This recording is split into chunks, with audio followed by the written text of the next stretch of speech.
Jemaat Tuhan, Salam. Mamon dari bahasa Kasdim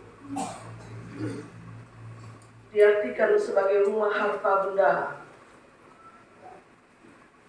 yang lazim juga disebut sebagai kekayaan yang didapat dari keuntungan yang tidak benar, kekayaan yang didapat dari keserakahan, dan juga kekayaan yang didapat dari ketamakan hati manusia yang tidak pernah merasa cukup dengan semua perolehannya. Itu mamon. Dan itu berbahaya. Bahkan sangat berbahaya. Sebab kalau hati manusia seluruhnya sudah terisi dengan keserakahan untuk memiliki kekayaan tanpa batas, tanpa pernah bisa merasa cukup, maka tidak ada lagi ruang pada hatinya yang diisi oleh Allah. Dan kalau tidak ada lagi ruang dalam hatinya yang terisi oleh Allah, maka sesungguhnya seluruh ibadah dan juga penyembahan yang dia lakukan sebenarnya hanya seremonial belaka, supaya dia tetap terlihat sebagai orang yang beribadah, sebagai orang yang saleh, padahal sesungguhnya keserakahan akan kekayaan telah mengisi seluruh bagian di dalam hatinya. Itulah bahayanya, Bapak Ibu. Dan karena itu pagi ini kita mau belajar sama-sama. Bukan hanya Bapak Mama atau saya, tapi kita belajar sama-sama tentang setia dalam segala perkara. Tema ini baiklah kita pahami dalam gambaran ilustrasi demikian. Di hadapanmu terletak atau terdapat 2 buah amplop. Satu amplop berisi gajimu yang menurut kalkulasimu mungkin bulan ini tidak akan cukup. Menurut kalkulasimu. Dan satu amplop yang lain, dia berisi uang yang merupakan keuntungan yang tidak benar.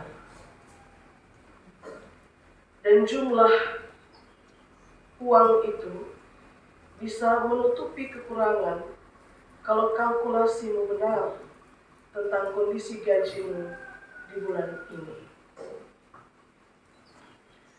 Nah, perkara ini kemudian menjadi sedikit rumit dan membuatmu berpikir sedikit lebih keras, sebab dalam kalkulasimu kemungkinan gaji saya ini tidak akan cukup sampai akhir bulan. Karena ada sejumlah undangan sudah ada di rumah yang mewajibkan saya untuk memberikan sesuatu. Dan kemudian isi amplop yang kedua itu sangat-sangat menggoda supaya hidup aman sampai akhir bulan. Persoalan menjadi lebih rumit lagi karena kemudian engkau berpikir, ini mungkin cara Tuhan untuk pelihara saya. Karena dia sudah tahu bahwa kemungkinan gaji saya yang saya dapat tidak akan cukup sampai akhir bulan, maka dia kirim amplop kedua. Dalam kerumitan berpikir yang demikian, asumsi yang demikian, cobalah sedikit lebih tenang menghadapi 2 amplop dan berpikir kembali. Apakah Tuhan akan menolong saya dengan cara yang Dia sendiri tidak kehendaki? Kalau Tuhan tahu saya bergumul untuk kondisi ini, apakah Dia mengirimkan pertolongan dengan cara yang Dia sendiri tidak kehendaki? Ataukah saya juga berefleksi, apakah sebenarnya saya sedang diuji dengan kehadiran amplop yang kedua?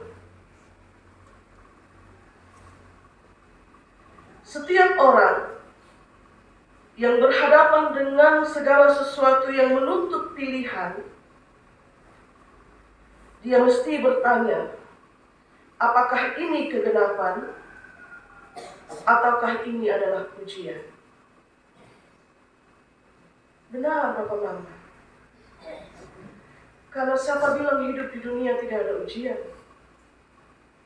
Waktu kau bergumul keras dengan ketidakcukupan yang mungkin akan terjadi setelah engkau mengkalkulasi semua pendapatanmu, hadir sesuatu yang lain yang jumlahnya bisa menutupi kekurangan itu. Setiap orang mesti bertanya, Tuhan, apakah ini kegenapan atau ini adalah ujian? Dalam merefleksikan pertanyaan yang demikian, saudara dan juga saya, kita mesti untuk mengingat, kalau Tuhan berjanji untuk memelihara hidupmu, pembuktian akan janji itu tidak akan Dia lakukan dengan cara yang Dia sendiri tentang. Itu mesti diingat pertama. Kalau Tuhan berjanji untuk memelihara hidup kita, pembuktian tentang janji pemeliharaan itu tidak akan pernah Dia lakukan dengan cara yang Dia sendiri tentang. Dan kalau Tuhan berjanji untuk memelihara hidupmu, pembuktian terhadap janjinya itu akan terjadi menurut caranya yang tidak dapat dijangkau oleh akal pemikiran manusia yang terbatas. Karena itu amplop yang berisi uang dari keuntungan yang tidak benar jangan buru-buru dipandang sebagai cara Tuhan pelihara, karena Dia tahu pergumulan. Sebab meskipun dalam kalkulasimu, gajimu bulan ini tidak akan cukup sampai pada akhirnya, Tuhan tahu bagaimana hidupmu dapat tetap terpelihara. Karena firman Tuhan sudah bilang, waktu Dia berkhotbah di bukit, dalam Injil Matius pasal 6, tentang hal kekhawatiran, Yesus katakan, akan tetapi Bapamu yang di surga tahu bahwa kamu memerlukan semuanya itu. Tapi hal yang pertama adalah, carilah dahulu kebenaran Allah, kerajaan Allah dan kebenarannya, maka semuanya itu akan ditambah. Ditambahkan itu kemungkinan dua hal, Bapak Mama. Karena engkau mengalami kekurangan dan itu ditambahkan, atau karena engkau mengalami kecukupan, tapi oleh kemurahannya Dia berkenan untuk tambah. Keberadaan dua amplop, yang satu gajimu yang mungkin kurang, dan yang satu keuntungan dari sesuatu yang tidak benar, yang bisa menutupi kekurangan, memberi kita pelajaran tentang kesetiaan dalam segala perkara. Memang perikop bacaan kita, Bapak Mama, sebelum dan sesudah dia saling berkait. Waktu Yesus omong tentang setia dalam perkara kecil, lebih dulu dia omong tentang bendahara yang tidak jujur. Dan setelah dia omong tentang nasihat dalam perkara kecil, dia kasih lagi cerita tentang orang kaya dan Lazarus yang miskin. Karena itu Yesus sudah tegaskan, seorang hamba itu, dia tidak bisa mengabdi kepada dua tuan. Karena kalau demikian yang terjadi, dia akan lebih mengasihi yang satu, dan dia akan membenci yang lain. Itu penegasan.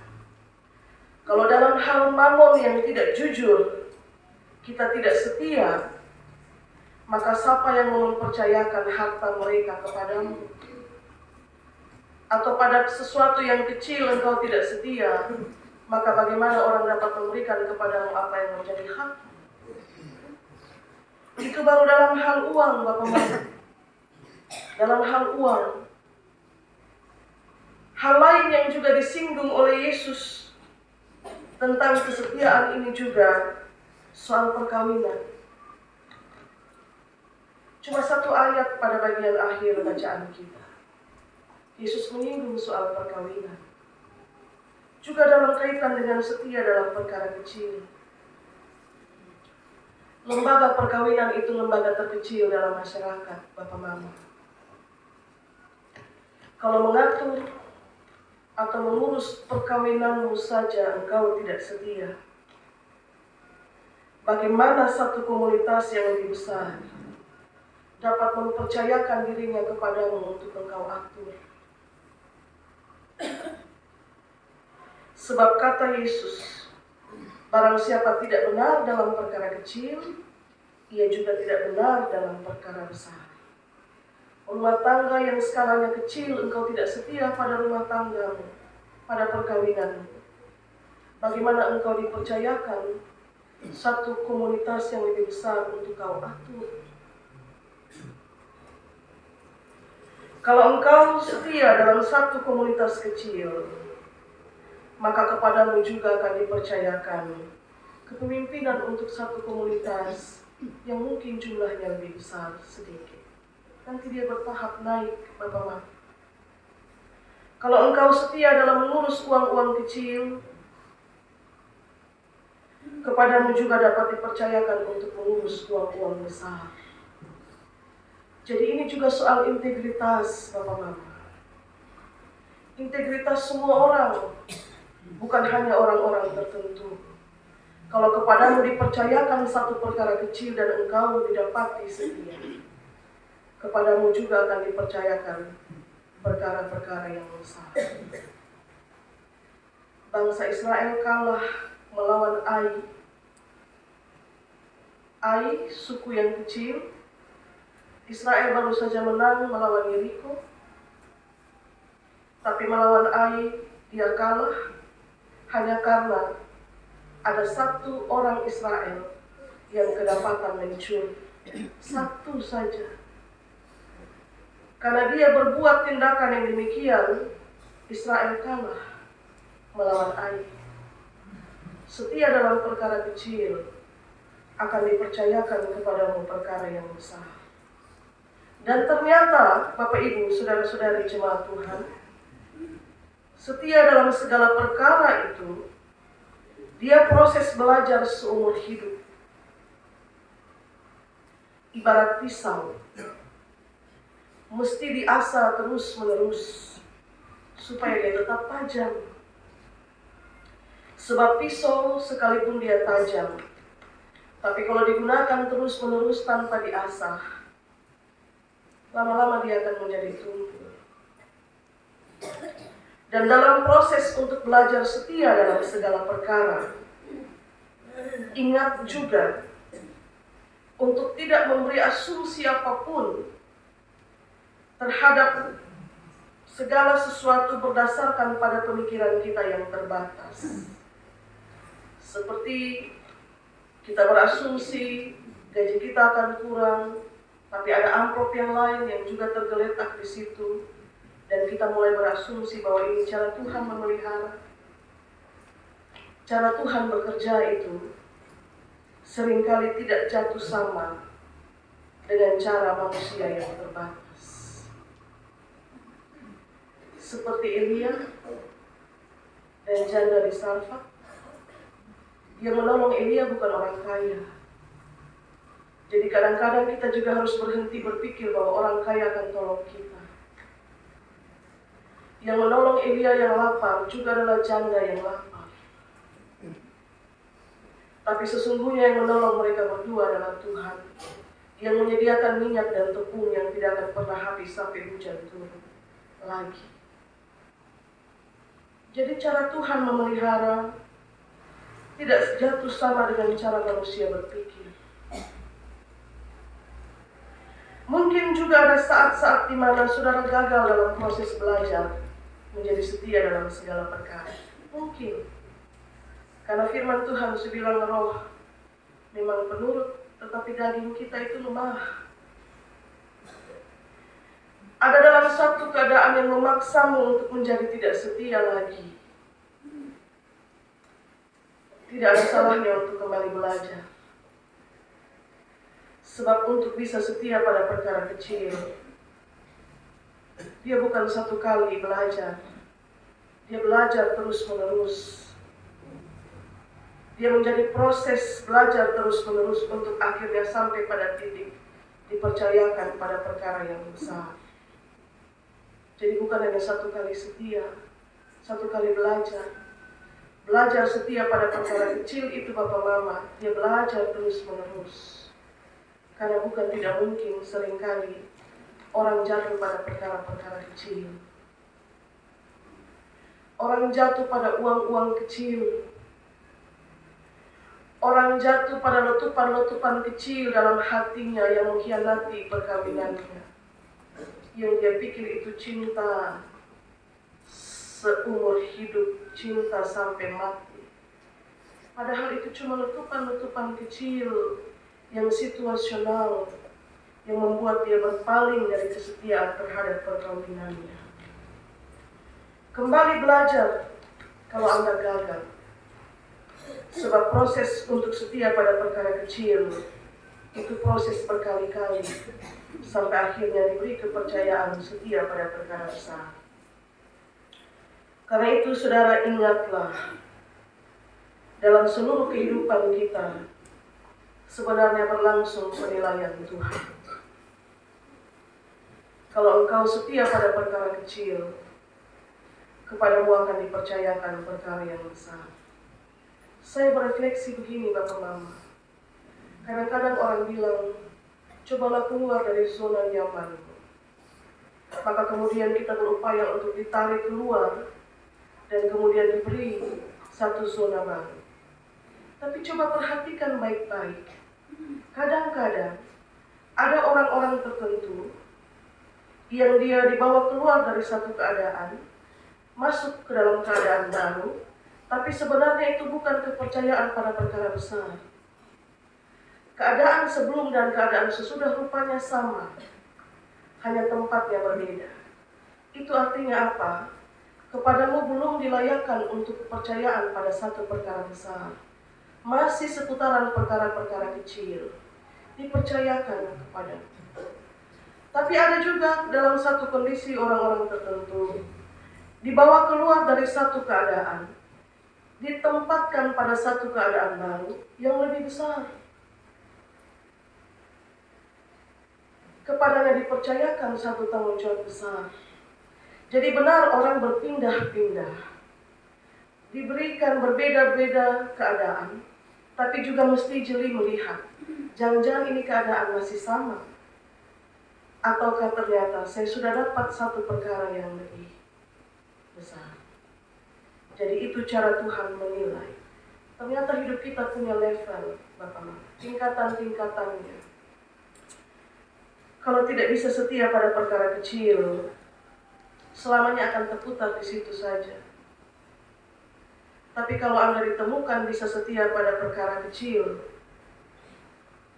dibawamu keluar dari situ dan dipercayakan perkara yang besar. Karena itu jangan juga mudah menghakimi. Kalau ada orang-orang muda yang sekiranya hendak dipercayakan satu tanggung jawab besar, sebab penilaian kita kadang terlalu terbatas, Bapak Mama. Bisa jadi Tuhan memperkenankan dia untuk perkara besar, karena dia sudah didapati setia pada perkara kecil. Dan ada orang-orang besar yang tidak diberi kesempatan untuk memegang perkara besar, karena bisa jadi dia didapati tidak setia pada perkara-perkara kecil. Meskipun Yesus mengatakan itu soal uang, tapi juga termasuk di dalamnya yang dia katakan perkawinan, rumah tangga, dan juga perkara-perkara kecil lainnya. Pelayanan dalam gereja juga misalnya. Kalau Anda tidak setia pada satu perkara kecil, melayani jemaatmu di dalam rayon, bagaimana dia akan mempercayakan kepadamu satu tanggung jawab yang besar pada level yang lebih tinggi, Bapak Mama? Kalau Anda lari meninggalkan dombamu, bagaimana dipercayakan kepadamu satu kawanan yang lebih besar untuk kau pimpin?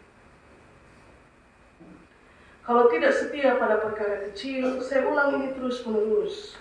Bagaimana Anda bisa dibenarkan dalam perkara-perkara yang besar? Selamat berefleksi, Bapak Mama. Setia dalam segala perkara. Kata segala itu berarti tidak ada batasan. Segala sesuatu tanpa pengecualian. Tuhan berkati kita dengan firman-Nya. Amin.